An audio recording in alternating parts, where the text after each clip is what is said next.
बच्चों, पहले तो मैं ये कामना करता हूँ इस जो है संकट की घड़ी में जो कोरोना वायरस चल रहा है, आप और आपका परिवार जो है सुरक्षित होगा। और जैसे कि ये हमारा अध्ययन जो है लगातार चल रहा है, आज चैप्टर आपका 15 है, कक्षा BA द्वितीय वर्ष, विषय समाजशास्त्र, प्रथम प्रश्न पत्री में लगातार करा रहा हूँ आपको। आपका जो चैप्टर है 15 श्वेत व्यसन अपराध, यह सफेद पोश अपराध, ये सब एक ही होता है। इसकी जो डेफिनेशन है, जो इस पर शोध कार्य किया था वो हमारे समाजशास्त्री थे तो ना सदरलैंड, उन्होंने कहा था कि अपराधी जन्मजात होते हैं, बनाए नहीं जाते। तो इसी पे आज हमें जो है अध्ययन करना। मैंने आपको अपराध, बाल अपराधी, ये नया चैप्टर था 14, ये मैंने आपको करा दिया था। तो आज का जो हमारा टॉपिक है श्वेत व्यसन अपराध, तो ये इसमें क्वेश्चन है सदरलैंड की श्वेत व्यसन अपराध की अवधारणा के को स्पष्ट करते हुए इसके दुष्परिणामों की व्याख्या कीजिए। या वर्तमान भारत में श्वेत व्यसन अपराध को के प्रतिमान विशेषता एवं कारकों का उल्लेख कीजिए। एक लेख लिखिए। अब क्या है श्वेत व्यसन अपराध? एक आपको जो है साधारण सी डेफिनेशन बता दूं। श्वेत व्यसन अपराध वो होता है जो उच्च वर्ग के व्यक्ति द्वारा किया जाता है, जिसपे उच्च पद होता है, उच्च पद, उच्चतम व्यवसायी, ठीक है, ये सारा जो है इन्हीं के द्वारा किया जाता है। उसको जो श्वेत व्यसन अपराध या सफेद पोश अपराध कहते हैं। जैसे श्वेत व्यसन अपराधी उन लोगों को कहते हैं जो अपराध तो करते हैं, पकड़े जाने वाले अपराधियों से कहीं अधिक घृणित व गंभीर अपराध करते हैं, परंतु अपने धन, पद, प्रतिष्ठा के कारण पकड़े जाते हैं और ना ही दंडित होते हैं। आधुनिक समय में इस प्रकार के अपराधियों का बोलबाला है। श्वेत व्यसन सफेद पोश अपराध का श्रेय डॉक्टर सदरलैंड को है। सन 1929 तक सदरलैंड ने यह मत प्रकट किया कि अपराधी मोटे तौर पर दो प्रकार के होते हैं। एक कैसे होते हैं जो निम्न वर्ग के अपराधी होते हैं, जितनी आर्थिक सामाजिक दशा खराब होती है, जो कानूनी विरोधी कार्य करने पर पकड़े जाते हैं और दंडित होते हैं। एक तो यो। दूसरा उन्होंने क्या कहा कि श्वेत व्यसन अपराधी, श्वेत पोश अपराधी कानूनों का इतना उल्लंघन करते हैं उल्लंघन करते कि वास्तव में उन्हें गंभीर अपराधी कहना चाहिए। अपराधी कानूनों को तोड़ते हैं और अपनी स्वार्थ सिद्धि के लिए सरकार के उद्देश्य तक को विकृत कर देते हैं। फिर भी न तो उन्हें कोई पकड़ता है और न ही ना सजा भुगतनी पड़ती है। ये लोग समाज में उच्च प्रतिष्ठा प्राप्त होते हैं, इसलिए इन्हें सदरलैंड ने श्वेत व्यसन अपराधी, व्हाइट कलर क्रिमिनल कहा है। इन्हें श्वेत व्यसन अपराधी, वृद्ध वर्गीय, श्वेत पोश अपराधी आदि नामों से जाना जाता है। श्वेत व्यसन अपराध का अर्थ एवं परिभाषा है।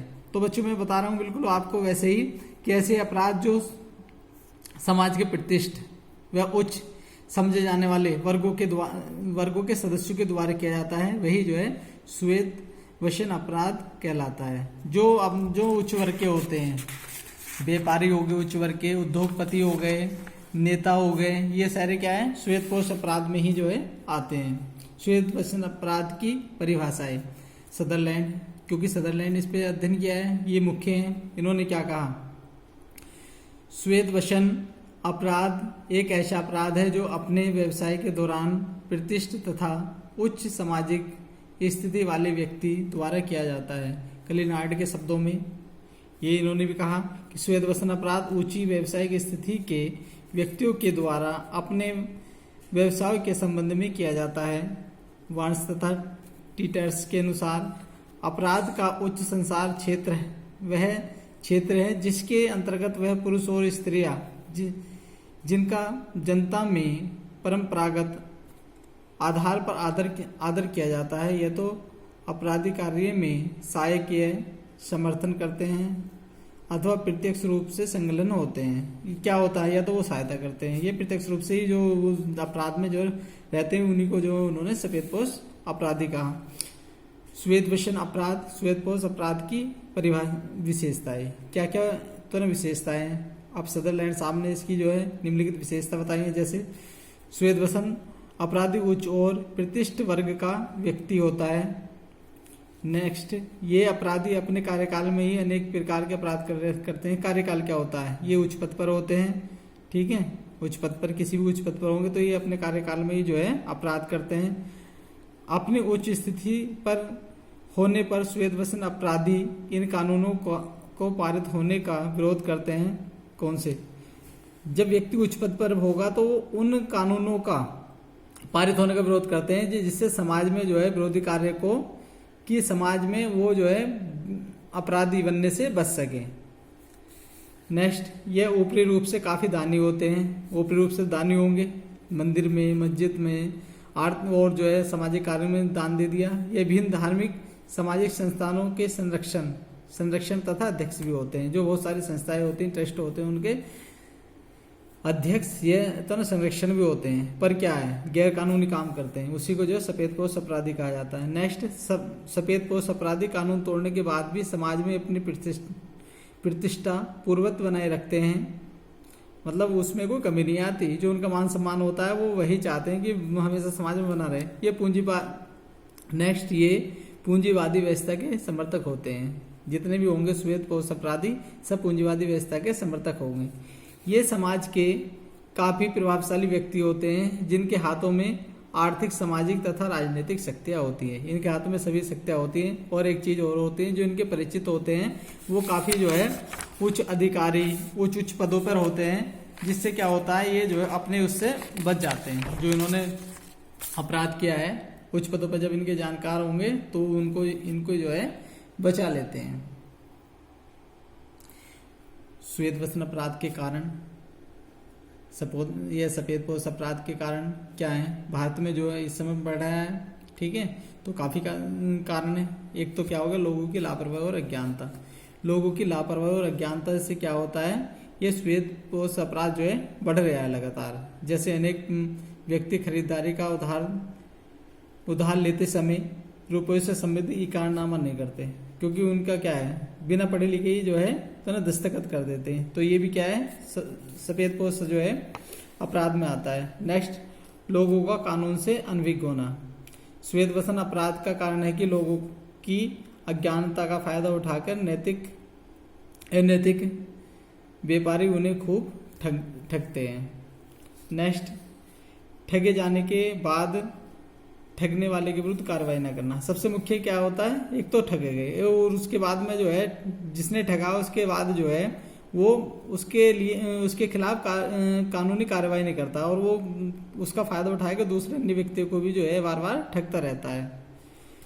एक चीज ये कानून बदलने वाला तो है, कानून चल रहा है, पर क्या है, मुझे नहीं लगता कानून जो तो ना संविधान है हमारा, तो ना संविधान है 26 जनवरी 1950 को पूर्ण रूप से लागू हुआ, ठीक है, उसमें काफी अनुच्छेद हैं, तो यहाँ पे पूर्ण रूप से जो है कानून बदलने की कोई आवश्यकता है नहीं मेरे हिसाब से।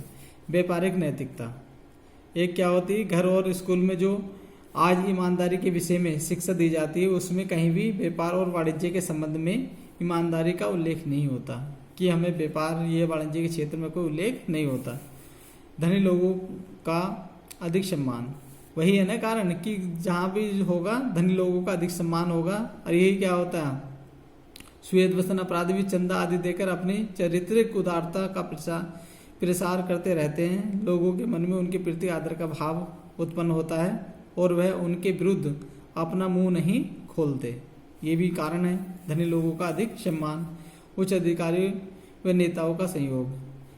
तो सबसे बड़ी समस्या तो यही राज्य जैसे जज हैं, राज्यों व केंद्रीय विधायकों मंत्रियों का संयोग व समर्थन भी श्वेतवसन अपराधियों को बढ़ावा देता है। इस प्रकार सदरलैंड का मत है कि श्वेतवसन अपराध समाज को भीषण आर्थिक हानि ही नहीं बल्कि नैतिक हानि भी पहुंचाता है।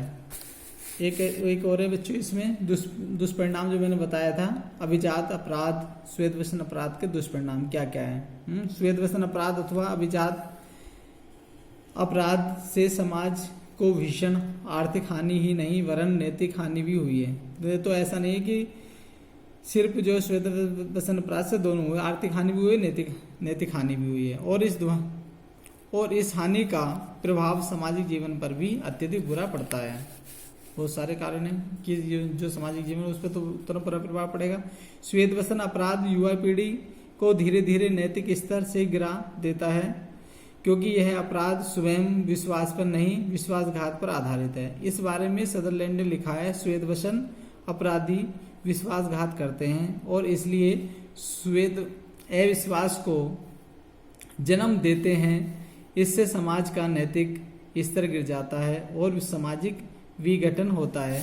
बच्चों, बीए परीक्षा की पूर्ण तैयारी नवीन पाठ्यक्रम विश्वविद्यालय अनुसार ये मेरा चैनल चल रहा है, इसमें आप ही के लिए बनाया है यूट्यूब चैनल लक्ष्य स्टडी क्लासेस। सभी चैप्टर आपको यहाँ पे जो है चैप्टर वाइज मिल जाएंगे। सभी छात्र छात्राओं से अनुरोध है कि चैनल सब्सक्राइब करें और घंटी का बटन दबाएं, जिससे मेरी सारी वीडियो आपको तुरंत मिल सके। धन्यवाद।